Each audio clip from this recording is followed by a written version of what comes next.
brujerías, ¿no? En Barrancas, pacto con el diablo. Bueno, hoy fuerte lo que vamos a vivir, pero bueno, allí dicen que suceden cosas. Por eso en el programa de hoy tenemos un sociólogo y tenemos a un antropólogo, ahí está, muy bien.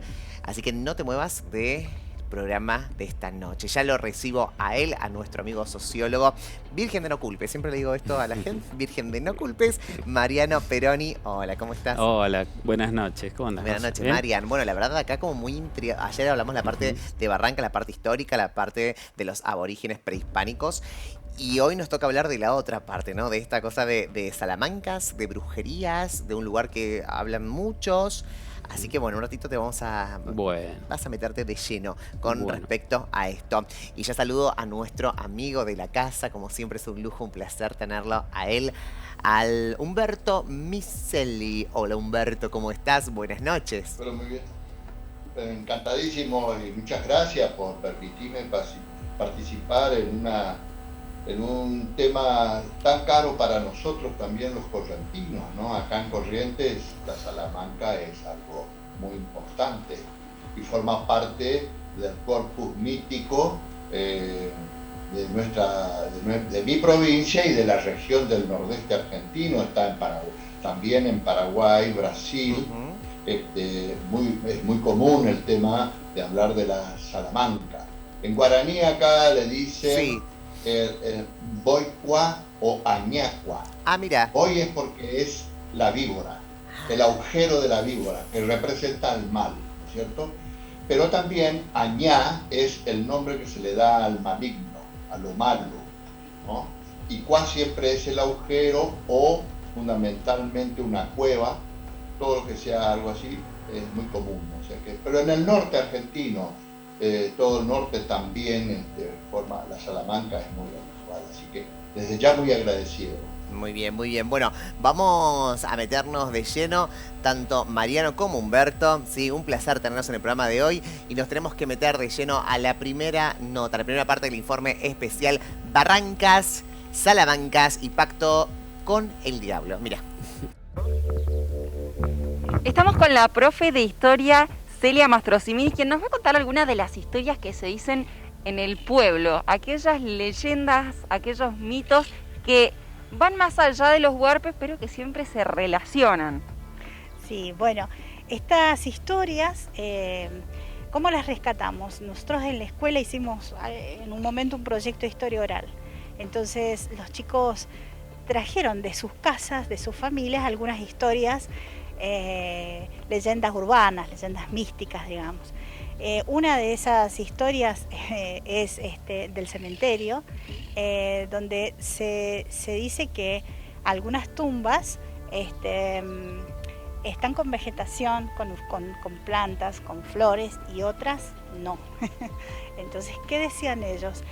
Y se dice acá en Barrancas que esas tumbas que no estaban con vegetación tenían algo así, no sé, maldecidas o alguna cosa así. Esa es una de las historias. Después otro grupo de chicos nos trajo también una historia muy interesante que tiene que ver con, estaban jugando al fútbol y en la nochecita, y bueno, uno de ellos de pronto vio que pasaba una sombra del cementerio al patio de la capilla. Como hay una persona que pasaba por la pared. Algo así.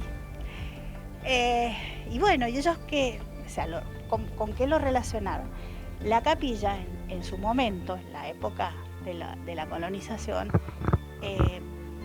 estaba, bueno, posterior a eso por supuesto, se enterraban solamente la gente religiosa, ¿sí? Los huarpes eran enterrados fuera de la capilla. Entonces la gente relaciona eso, que podría haber sido algo relacionado con los antiguos, primitivos habitantes de acá. Pero bueno, era una sombra, no se vio nada específico, solamente ese tipo de historias. Faltan 2 partes más de este informe especial que realizamos en Barrancas. Le agradecemos a toda la gente que participó de este informe. Y ya te voy a preguntar, ¿no, Mariano? Lo anoté y todo, ¿no? Que solo enterraban a la gente religiosa, los huarpes no. Y que esto está relacionado con estas almas que no descansaban en paz. ¿De acuerdo a lo que pudiste investigar? O... Bueno, sí, Gonza, mira, nosotros desde la sociología, por supuesto, es una ciencia, ¿no? que va de la mano de todo lo que es una investigación empírica, digamos. Nosotros hemos hecho un relevamiento en la sociedad de Barrancas, que por unas características propias de Barrancas, que es un pueblo que tiene unos 3.500 habitantes, más o menos unas 500 familias, hogares, digamos, y que por sus características geográficas está a 26 kilómetros de Maipú y a 60 de Mendoza, donde recién en la década del 60 se construyó la ruta del Carril Barrancas. Entonces han estado en una situación de un aislamiento, podríamos decirlo así, que le dio características propias al lugar. Sumado a eso, ahí está la capilla histórica de Barrancas, que es lo que Celia nos estaba mostrando, que fue una de las primeras intervenciones religiosas en Mendoza. Entonces tiene todo un condimento en la zona muy pintoresco y que trata de explicar un montón de situaciones con las culturas huarpes, sobre todo, y con la llegada de los primeros de las primeras españoles y demás, que le da características muy propias al lugar. Claro, un poco esta cosa de los españoles dominantes, ¿no? Dominante me refiero a que impusieron su cultura, impusieron su religión, bueno, absolutamente todo. Y esta cosa que, bueno, a ver, nosotros tenemos ceremonias religiosas, ustedes los huarpes no. Esto dicen, ¿no? Que estas almas no descansaban en paz por eso, obviamente basándonos en una sola cultura, ¿no? En una sola versión, pero... complementar lo que vos dijiste, me voy a Humberto. Humberto, esto puede ser así, ¿no? Cuando, por ejemplo, los huarpes eran discriminados y no tenían esa muerte, ¿no? Esa muerte que estaba impuesta por los españoles. Quedaban como las almas en penas, me refiero con bronca, con rencor hacia esa cultura que dominaba el momento. Sí, por lo que se sabe de las costumbres, o sea, la ceremonia de enterramiento de un muerto huarpe, sea Allantiac o cualquiera de las parcialidades, porque eran 3 parcialidades los huarpes, ¿no es cierto? O Milcachac, pero la mayoría de las 3, digamos, parcialidades, que serían similar a una suerte de clan, similar. Tenían que tener la cabeza orientada hacia la montaña, porque se decía que allí es donde recibía la deidad mayor de aquellos antiguos huarpes antes de que la colonización, digamos, hispánica a través de la religión, digamos, que desplazara todo el pensamiento religioso de estos aborígenes por el pensamiento religioso católico apostólico romano, porque no nos olvidemos que fue un proceso de conquista, ¿no es cierto?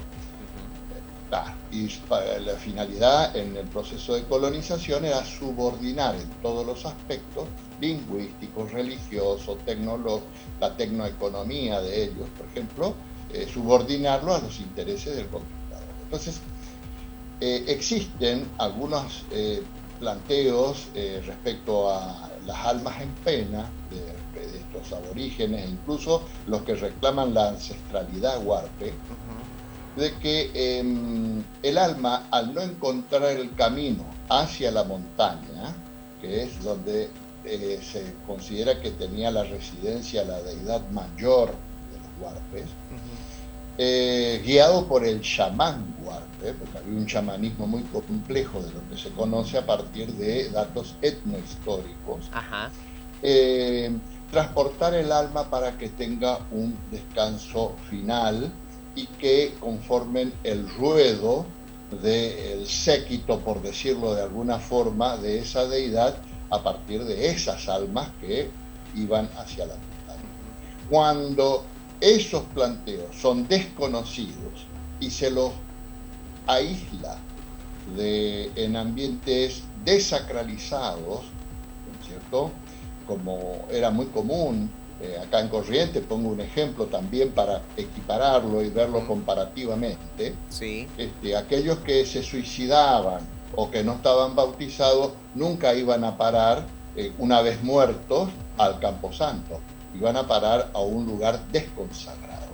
Entonces eran almas en pena. Lo mismo ocurría con esto. Entonces, las sombras tienen mucho que ver en el significado de buscar, a través del reflejo, buscar su camino, buscar a alguien que lo oriente, ¿no? Si hay personas, hay rezadores que acostumbran, hay personas que se dedican a rezar y a orientar esas almas hacia el destino de reposo final, ¿no? Porque un alma en pena siempre está implicando de que es algo sufriente, y algo que sufre puede traer desgracias, enfermedades, etc., ¿no? Bien, muy completo esto. Y quería preguntarte, Mariano, me hacías así con la cabeza, ¿no? Estabas asentando todo lo que... Sí, totalmente, muy interesante, sumamente interesante. Nada, me parece que es exacto todo lo que se está diciendo. Quisiera agregar que justamente ante esta falta de explicaciones que por ahí las comunidades van encontrando a las realidades, se empiezan a elaborar estas narraciones, estos mitos, que de alguna manera se empiezan a estructurar y terminan siendo cosmovisiones, que dan explicaciones a distintas problemáticas que tiene el lugar. Volviendo a la parte sociológica, te puedo decir que ese espacio de barrancas, con ese aislamiento que te decía anteriormente, y con la constante aparición de cuerpos, de esqueletos, de alguna manera la comunidad empieza a buscarles explicaciones a todas esas cosas. Entonces, es muy común y muy frecuente que empiecen a aparecer todas estas narraciones, distintas historias, anécdotas, situaciones. Y mi rol por ahí acá es bajarlo un poco a la ciencia, digamos, que de alguna manera, si ahí había asentamientos humanos de culturas prehuarpes, que en febrero con las lluvias empiezan a salir de donde estaban enterrados, entonces caen esos cuerpos hacia abajo de la barranca, los chicos o los pobladores los encuentran y empiezan a elaborarse un montón de situaciones en relación a eso. Bien. Eso es lo que nos contaban muchos pobladores. Perfecto, ahora sí, nos metemos de lleno, fuimos al cementerio, ¿no? Al cementerio donde ya nos metemos de lleno en lo que tiene que ver con brujerías, con pacto del diablo. Y una pregunta, Humberto, para que la piense, ¿no? Voy a presentar el informe, pero para que la piense, es el tema de cómo comienza la brujería. Comienza mucho antes que los españoles nos invadieran, ¿no? Con los españoles y los huarpes, porque hay algo... Mientras ahora te conté. Ahora me conté, porque mucho antes. Estuvimos estudiando con el equipo de producción, ¿no? Y por ahí también vimos que muchos españoles empiezan a incursionar en la brujería, ¿no? Y ahí es donde empieza como entre comillas, las brujas modernas, ¿no? Por eso quiero que me lo conteste Humberto, ¿viste? Ahí anotamos todo. Vamos a la segunda parte del informe especial, ahora sí. Brujerías y pactos del diablo, mirá. Bueno, ya estamos en el cementerio, pero Juan, antes de arrancar con el recorrido, quiero que me cuente lo mismo que me había contado en el camino cuando veníamos al cementerio, el tema de las brujas. Frente acá, vamos a decir, hay un descampado muy grande y se dice que se ven cosas.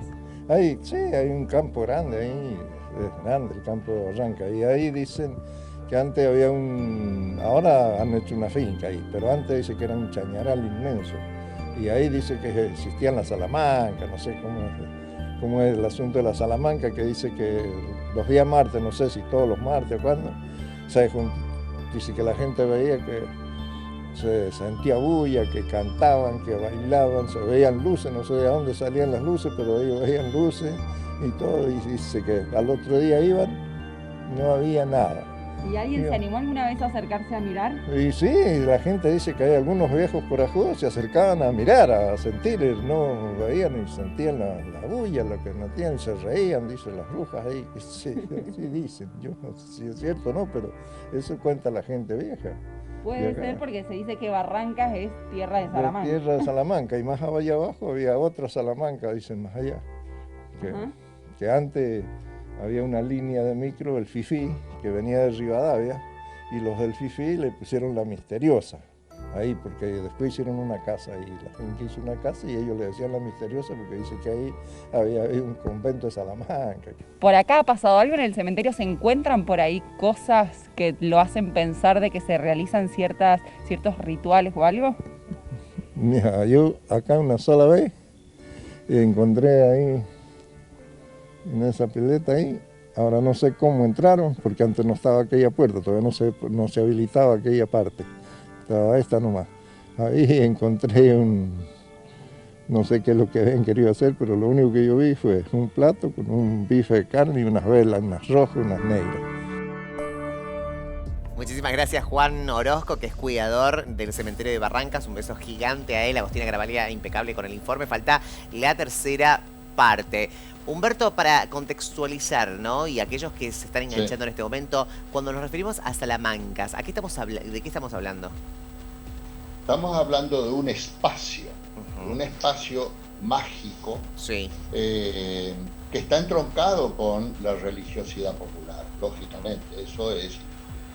Pero es un espacio mágico, que muchas veces es estable, como puede ser el socavón de una cueva, y en las barrancas propiamente dicho, cuando hay como suertes de pequeñas cuevas que se forman en la barranca como consecuencia de la erosión que se produce por viento,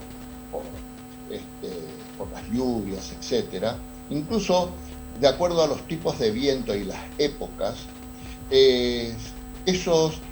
esas barrancas en forma natural actúan como deslizadores del viento y producen ciertos sonidos que son extraños. Y esos son alimentadores muchas veces del pensamiento mágico, ¿no es cierto?, por parte de los pobladores del lugar. Entonces, la Salamanca es un espacio mágico. Muchas veces es estable y otras veces, de acuerdo a las creencias sentidas de la gente de cualquiera fuese el ámbito geográfico que estos vivan, se mueve. Se mueve porque persigue a alguien, ¿cierto? Es como un canal, ¿no? En algunos lugares es quieto, no se mueve, ¿no? Y tienen conexiones, ¿no?, entre sí, porque hay veces que no es un solo lugar de la Salamanca. La Salamanca es donde habita el demonio, que eso es un concepto que vinieron con los españoles, ¿no?, para tapar, digamos, los antiguos pensamientos mágicos religiosos de los nativos. ¿Cuáles eran y darle una nueva dirección. ¿Pero cuáles eran esos pensamientos, ¿no?, de los nativos para tapar eso? ¿A qué nos estamos refiriendo? ¿También a la brujería? Claro, no solamente la brujería, sino la hechicería mismo también.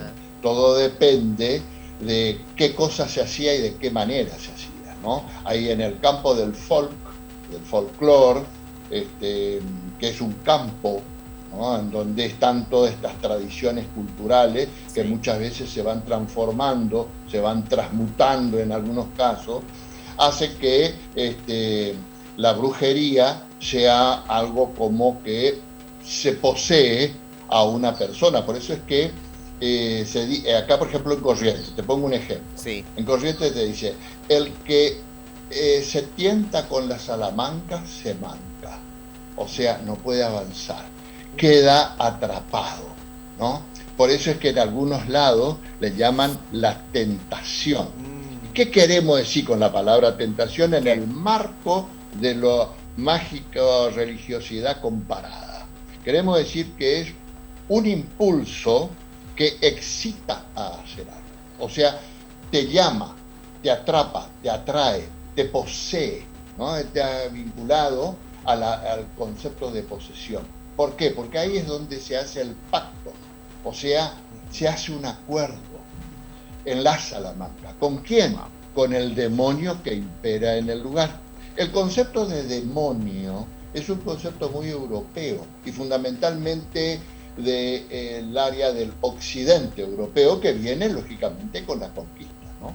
Y entonces se entronca y se mixtura con las creencias o las nociones de mal, ¿no? No nos olvidemos, por ejemplo, que el concepto de mal en los huarpes, fundamentalmente en los Allentiac, era Torom Ut Ush, ¿no es cierto? Que quiere decir lugar donde habita lo que hace daño.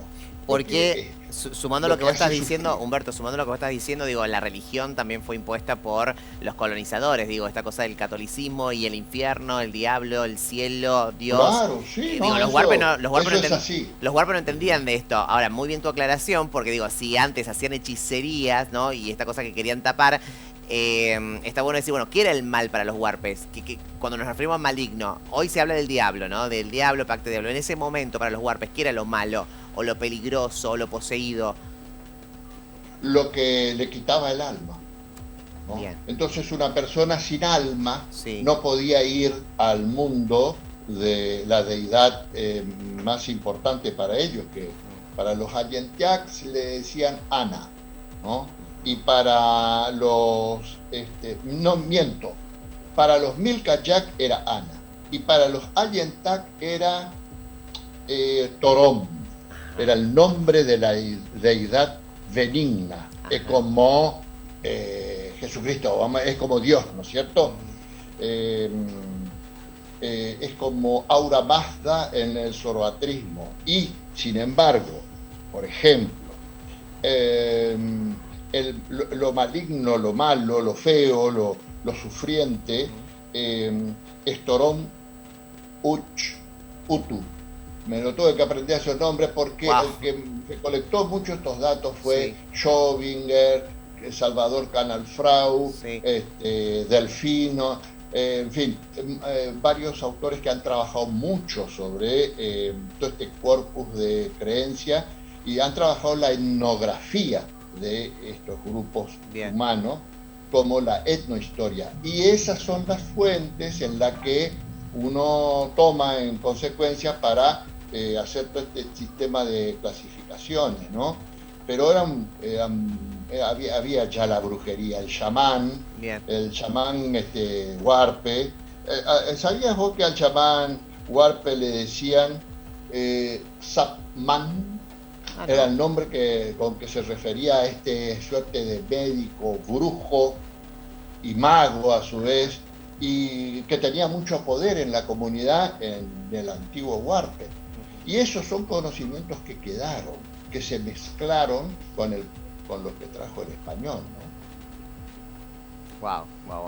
Yo para agregar un poquito de las narraciones que nosotros pudimos recuperar ahí en Barrancas, está muy presente el tema de la Salamanca y está presente como un lugar que nos contaban ellos de peligro, como decía Humberto, un espacio, era una luz, nos narraron así, como una luz donde la gente ingresaba y se perdía adentro de esa luz, escuchaba música y empezaba a comer cosas ricas y aparecía a los 2 o 3 días tirado en el piso en un estado deplorable, digamos, y casi a punto de morir.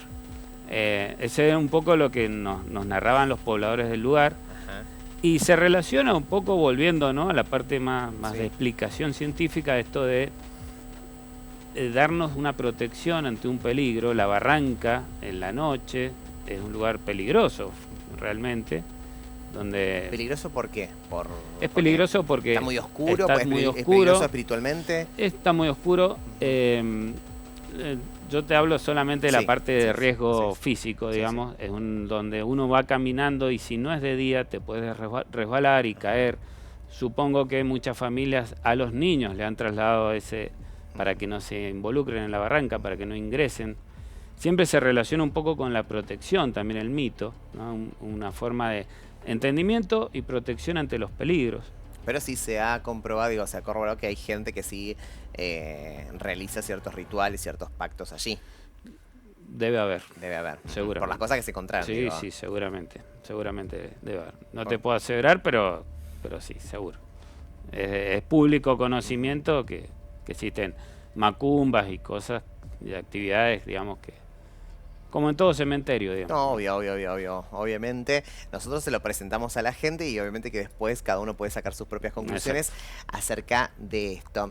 Vamos a la parte 3 del informe especial y seguimos hablando de este tema. La verdad es que nos atrapa a todos, porque es un lugar que está en nuestra provincia, Barrancas. ¿Qué pasa allí? ¿Hay pactos? Juan, tenemos una historia bastante cercana a usted porque se dice que es un tío que tenía un pacto con el diablo. Sí, decían que tenía pacto con el diablo. Él, porque siempre andaba vestido de negro, siempre tenía sus cosas. No lo quería a los curas ni a Jesucristo, nada. Él tenía con el diablo nomás. Y era muy allegado a mi casa, porque era muy confidente con mi padre. Incluso los hizo nosotros donde teníamos un campo ahí, los hizo él una piecita y una casa ahí. Y está sepultado acá, porque lo llevaron por delante en el carril cuando ya era viejito ya. Lo llevaron por delante en una camioneta de las empresas petroleras y lo mataron, bueno, y lo sepultaron acá. Juan, ¿y cuáles son las historias que lo relacionan con este supuesto pacto con el diablo? ¿Qué pasó? ¿Qué pasaba en su vida?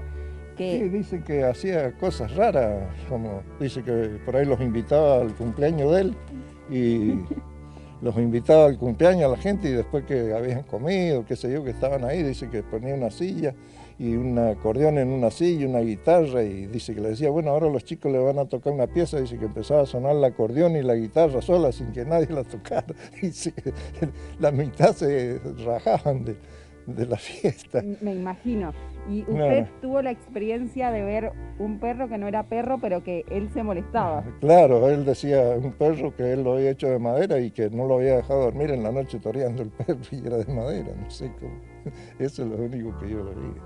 Y otro pacto que había era con sus animales. Claro, sí, él tenía su tropilla, él los dominaba sin rienda, sin nada, se subía. Tenía su apero todo chapeado, todo, ¿no?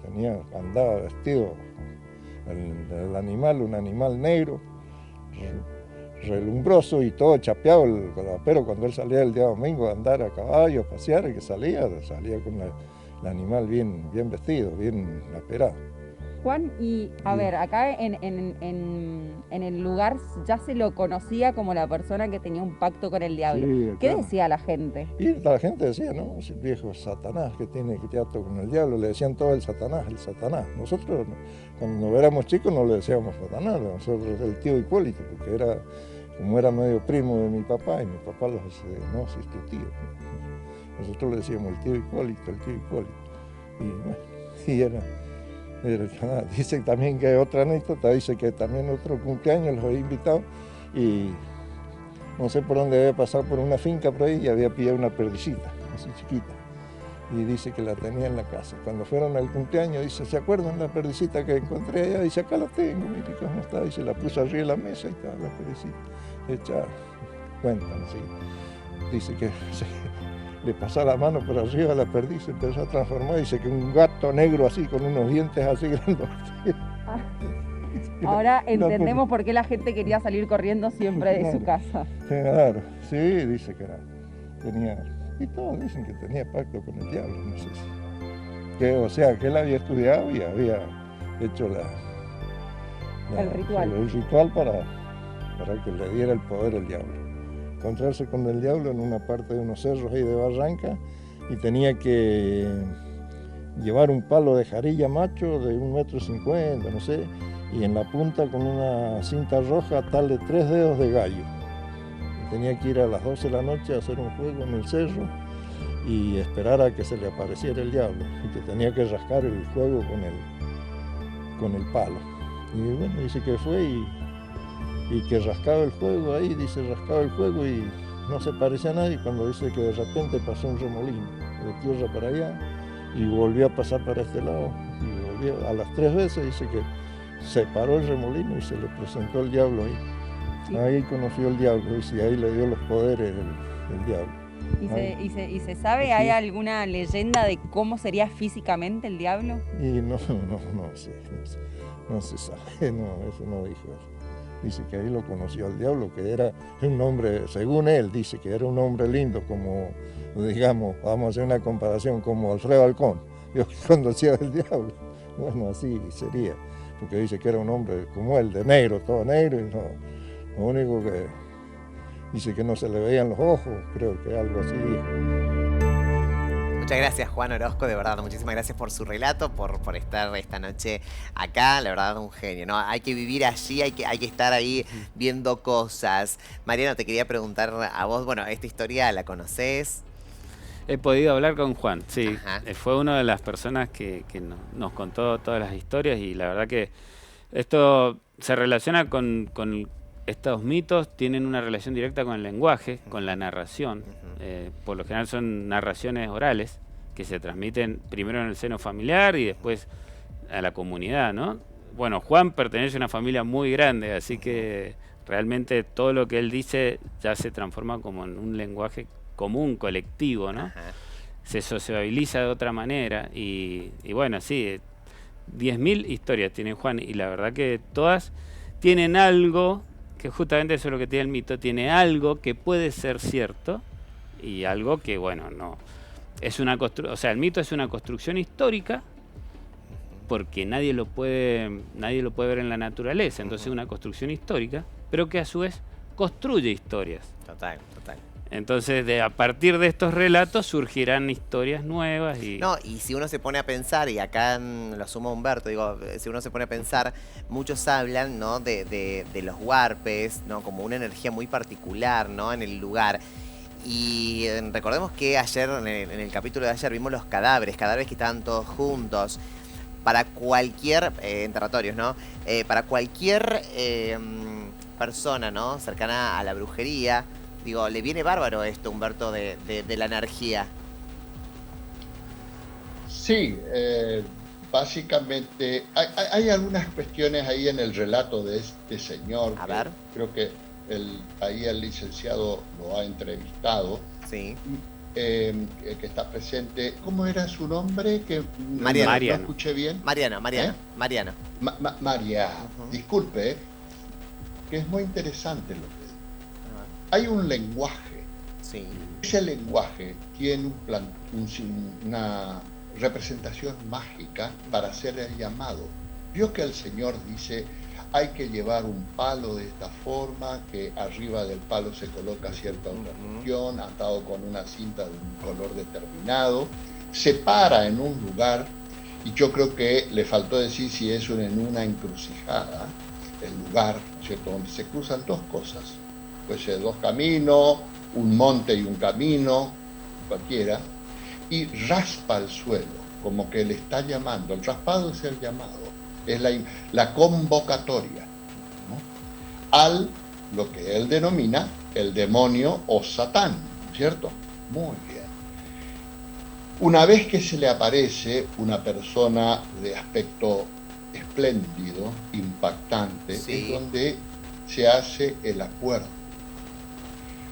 Ese acuerdo, una vez que están consentidas por las partes, o sea, en el sentido de que yo te doy algo para que vos me des algo de igual valor a mí, le dice el Satán.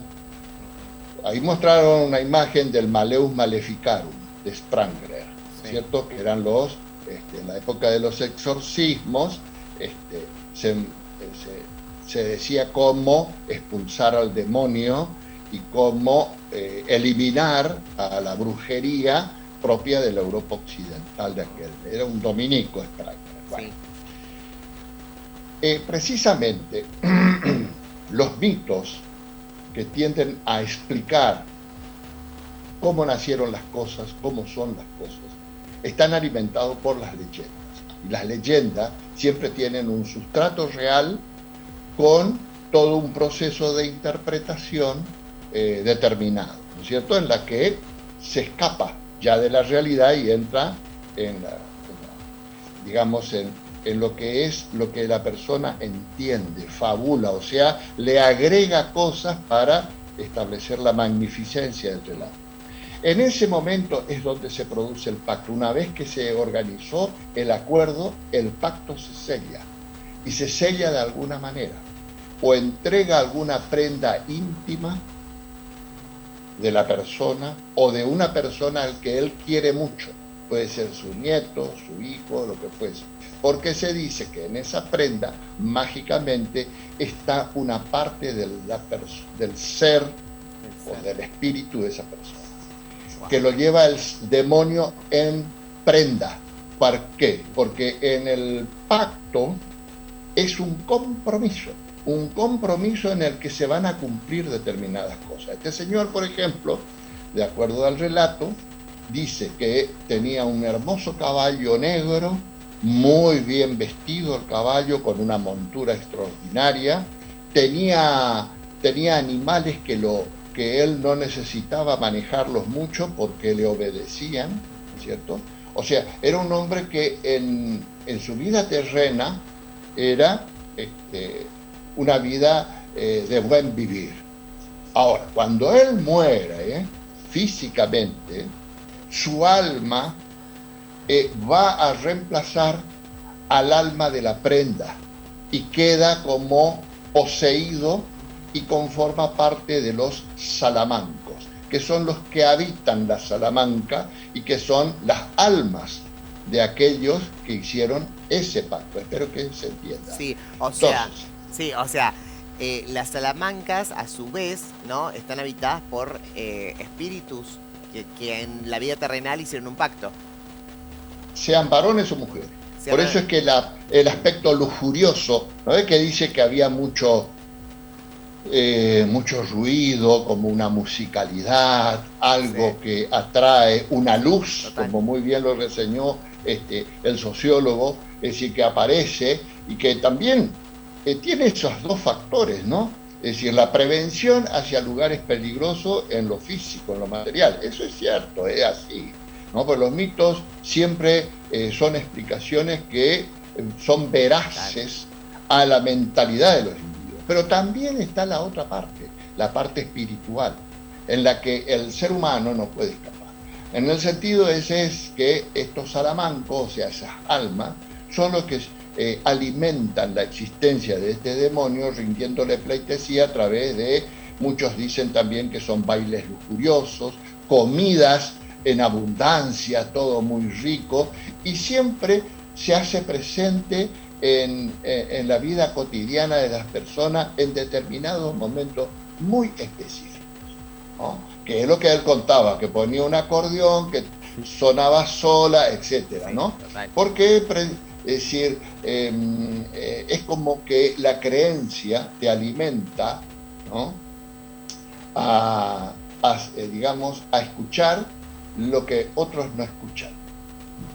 Es decir, está ese factor liminal, y la liminalidad es algo muy propio del ser humano, es decir, entrar entre el mundo de lo material entre lo material y lo inmaterial en el esquema de sus creencias. Por eso es que los pactos son importantes, ¿no? Sí, y lo que tiene sí, y Humberto, sí, aquellas personas, ¿no?, que realizan brujerías o que van a una salamanca, ¿no?, o que están en una salamanca, son digo, personas que estoy como pensando, ¿no? Hicieron un pacto.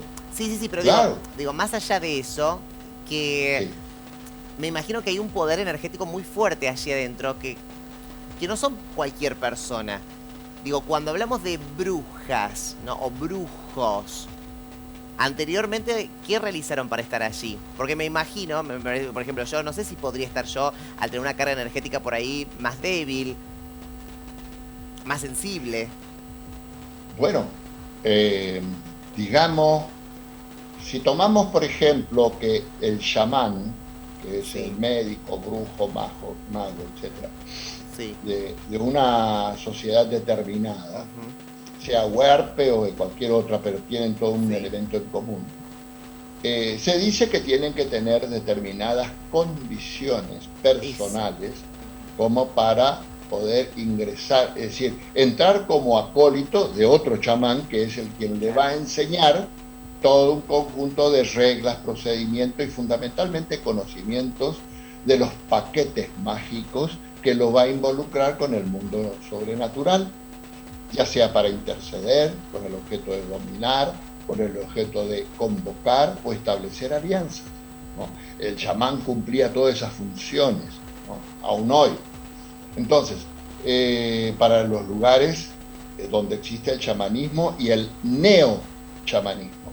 Bueno, entonces, tienen que tener ciertas características personales y psicológicas incluso para poder ingresar en ese mundo mágico religioso, donde lo sobrenatural para ellos es algo vívido, tangible, aun cuando para mí o para el sociólogo, para vos, no lo sea, ¿no es cierto? Pero es porque hay un condicionamiento a partir de la endoculturación, en donde se van aprendiendo, asimilando, y no es que se aprende nomás, se aprehende, o sea, es algo que tiene un profundo significado emotivo en el individuo, ¿no? En la mentalidad, ¿no? Por eso es que dijo ahí una cosa muy importante que quiero rescatar de nuevo y resaltar, es a través del lenguaje.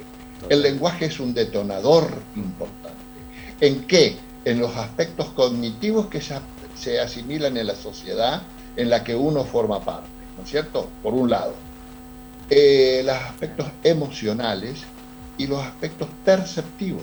Todo eso conforma lo que se da que constituir la mente de la persona, ¿cierto? Que eso es lo que se exhuma del funcionamiento del cerebro. Bueno, entonces, eso hace que el individuo quede condicionado. Y por eso está la célebre expresión en latín de hace ya más de 2.000 años atrás, ¿no? Credendo vedere. ¿No? En la medida que lo creo, lo veo, lo toco, ¿no? Acá el corriente te va a decir, apareció un redepente, y ahí desapareció y me agarró un tetero, o sea, me agarró un escalofrío de emoción, ¿no? O sea, es algo penetrante, es algo fuerte. La magia y la religión son cuestiones, y por lo que nosotros nos dedicamos a nuestra especialidad, pues yo soy un etnógrafo y un etnólogo dentro de la antropología cultural, ¿no?